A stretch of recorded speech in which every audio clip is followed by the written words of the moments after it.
Good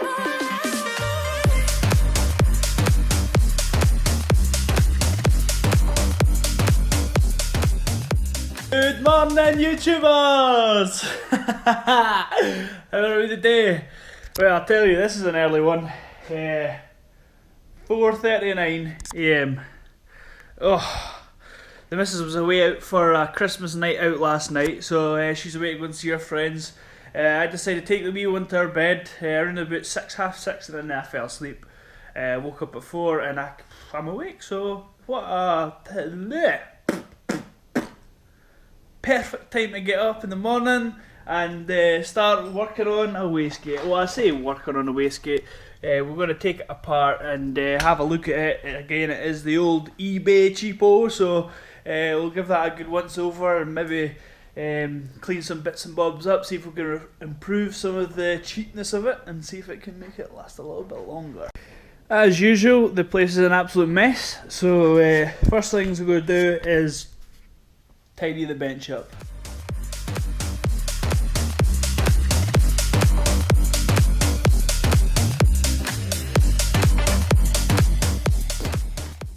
So, I'll unpack it. Wastegate, fire ring. The fire ring sits on the bottom of the wastegate. You can see there's a gap around the outside here. It's a taper fitting on the actual valve itself, and this is a taper itself.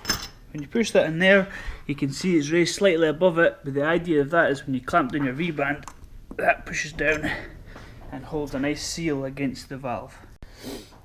We also have one V-band flange and another V-band flange with the fittings and the clamps.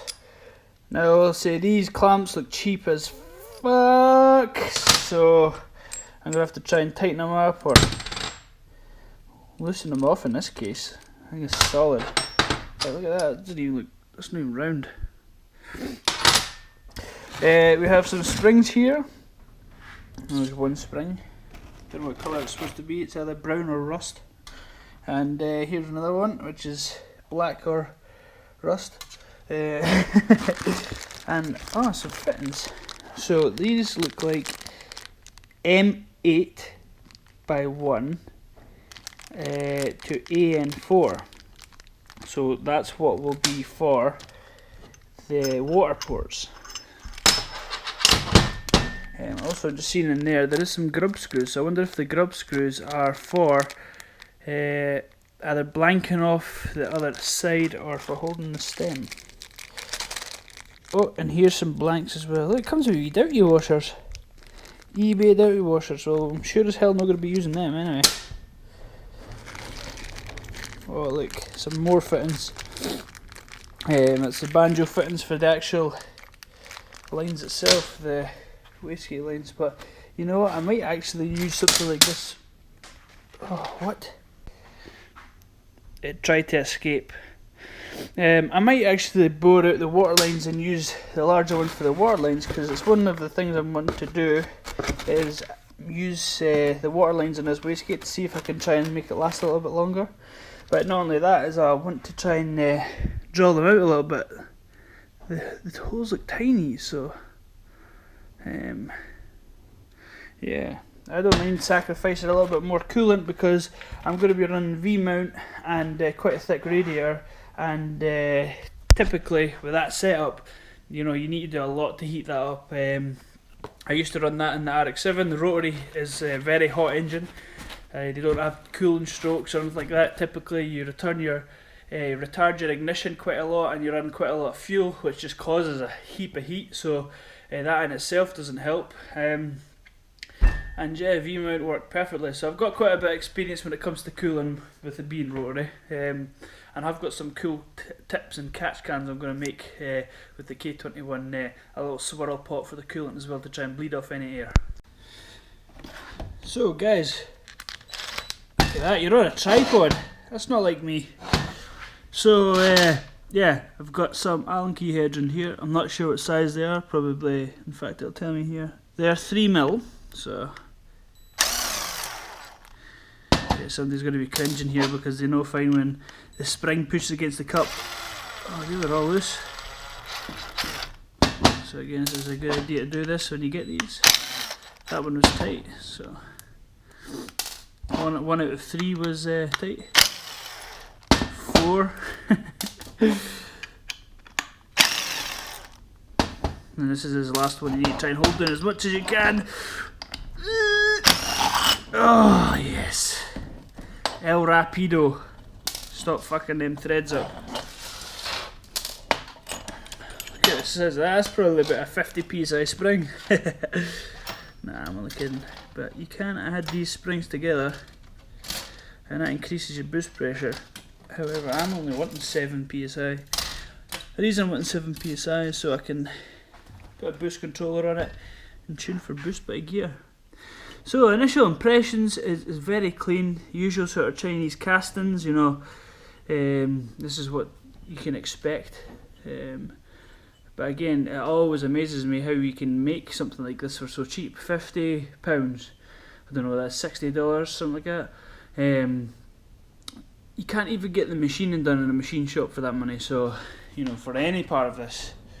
So, yeah. What I have here, this is like the silicon fire ring. These are like sort of heat proof. Well, apparently to try and stop the heat from coming through, but already that is binding. Look at that. I'm pushing and she's binding on the low, so what I'm going to do now is I'm going to pull out these grub screws. 1, 2, 3. I'm going to pull off this cap and then you can push the valve down out the bottom. These little screws are 2mm, 2mm. So, see there, and we'll be Loctiting them in because they've not been Loctited.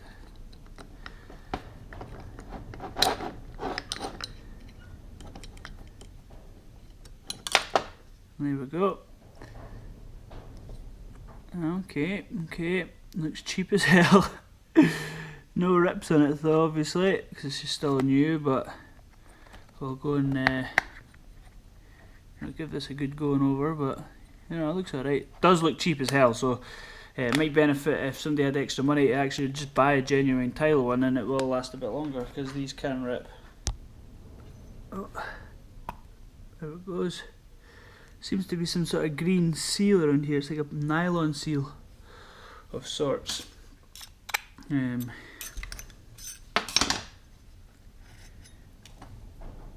there we have it. There's the shaft. I can see from here the shaft has got the machine marks on it are not very smooth. I don't know if you can hear that. Quite rough. So one thing I do with this, and they do benefit from it, is I'm going to put this in the drill. I know somebody's going to go mental at this, but put it in the drill and I'm going to spin it up with some sandpaper, some wet and dry, probably 1500 even, 1000, 1500.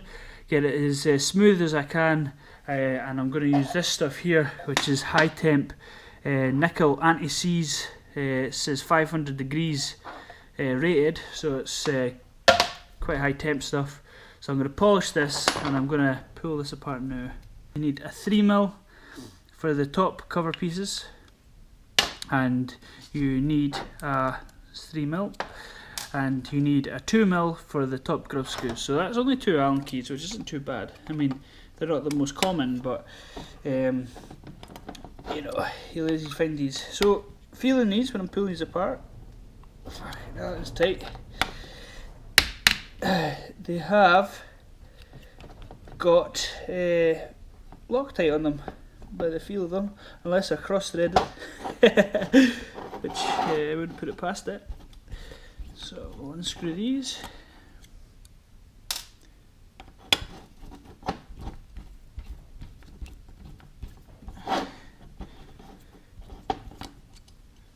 Only a little bit of Loctite. Must have been budget cuts or something like that in the factory. Oh, there she goes. Oh, look at that. So, okay. There's a wee ringland there, and as you can see, there's a orange sort of gasket. That's obviously to stop air from the top travelling down. And while we're at it, let's have a look at this coolant ports. The coolant ports must be absolutely microscopic, because 3mm Allen doesn't even fit in there. Oh, they're there. They're there. They're tiny. I mean, this plate thickness is only around about 4mm, so the holes must be tiny as well. Yeah, so that's how we take apart one of these eBay wastegates. This one's even got the brand name on it. This is the cheapest of the cheap. So now what we're going to do is we're going to put this in the drill. We're going to spin it up with some wet and dry, some WD-40, get it all nice and shiny, and then we'll reassemble the wastegate with Loctite and with nickel. Is it nickel? Nickel grease. Right, so first things first, I need to set up the CNC machine. Oh, come on. Okay.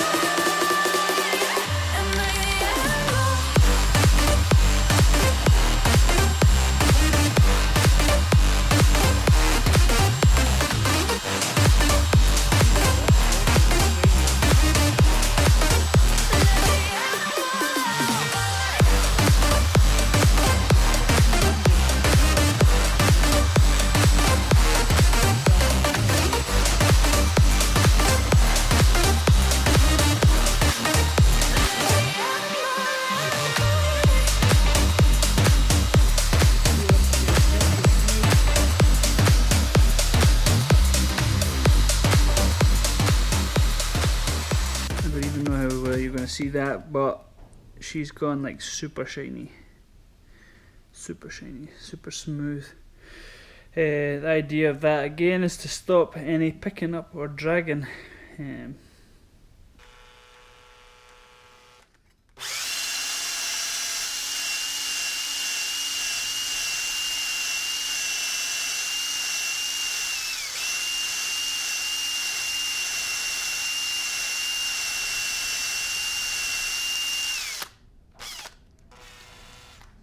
Sickness. Alright guys, so the shaft's now polished. I went over the seat just quickly to have a look, make sure the firing and everything would, you know, the tapers were correct, because you never know, and yeah, it's a nice fit. So I found out what the grub screws were in the packet. If you look at you got the coolant ports, one here and one here. The opposite side of them you have grub screws, so there's none installed. And I want to use coolant, so we'll stick them in with a bit of sealant. Tell you what, I'm having an absolute hell of a job with these grub screws. Taking them out, you got so far and they start picking up, and you know, because they're so small, you got ball heads or Allen keys that are a bit shite. So yeah, it's going to have to be quarter turn at a time, unfortunately, and I've still to do that one. So just gotta work with it, just gotta do it, just gotta crack on and then smash in with it, and then hopefully it's done sooner rather than later. One last thing I'm going to do is I'm going to stick some of this sealant over the top of each of the holes. Now you're thinking, why am I doing that? It's just to seal it. It's actually, what I'm doing this for is if the screws decided to vibrate loose, they're not going to come any further than that, are they? So, good old Honda bond. Can he beat it, man? I'm not sure which spring is 7 psi, however, I'm going to stick this one in. Oh, fuck, that feels more than 7 psi. I say feels more than 7 psi, I've done quite a few of these obviously, so I've got some sort of feel gauge. It actually feels less than 7 psi, so we'll see what, like. Oh yeah, before I bell this up, I put a little bit of grease to the inside around here as well, just to help sort of the friction. It's you know, this silicone seal, when it rubs up there, that can sometimes cause them to break. So any sort of extra help I can give it, I'll do it. So so I come to the bastard. I've got the old mitty vac here connected up. So I start pumping some air in, and I'm trying to get 5 psi. She's not coming up, must be leaking. Bastard. But when I look into it, it's already open. So yeah, that spring in it is about 4 psi. That is far too light. So what I'm going to do is I'm going to pull the top off. Thank goodness I didn't Loctite them yet. Stick the other spring in, and then we'll see where that cracks at.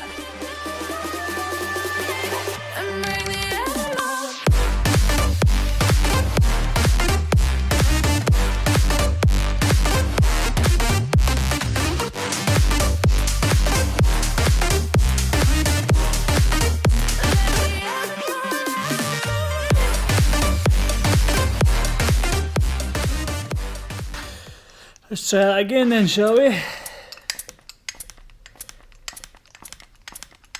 Yeah, so that's cracking about 7, and then we're going to get up to the top. Really open at 10, so that's perfect. I'm happy with that. So now all I need to do is take the bolts back out here, thread lock them. We're going to thread lock these ports. In fact, no, I'm not going to bother. They've got a wee copper O-ring on them as well, because I might have to swap which one this port actually comes off. Top one will get left open unless I go for like a 4 bar. I'll plug up this one here to stop shite getting in the top, and I'll maybe just put a fitting on here to limit what can get in the top. So yeah, that will be probably the end of my eBay wastegate shenanigans. These fittings here as well, I will be modifying these, but it's not really too much to see. If you're interested in see, I can maybe chuck up a video. Basically, I'm just going to file down these edges, and I need to take some meat off this pieces here, so when they clamp together, they actually hold the 2 V's together. So, but yeah, happy enough for that, and that shall do for now. Alright guys, again, thanks for watching, much appreciated for the subscriptions. It's nothing really exciting, but it's not really an exciting job, but there'll be more videos coming of all these little bits and bobs, because, you know, they need done. So I'm not trying to hide anything from YouTube, so I'll, when I'm being dodgy, I'll pre-warn you. It's most of the time. But anyway guys, yeah, thanks very much, and we'll catch you later on. Cheers.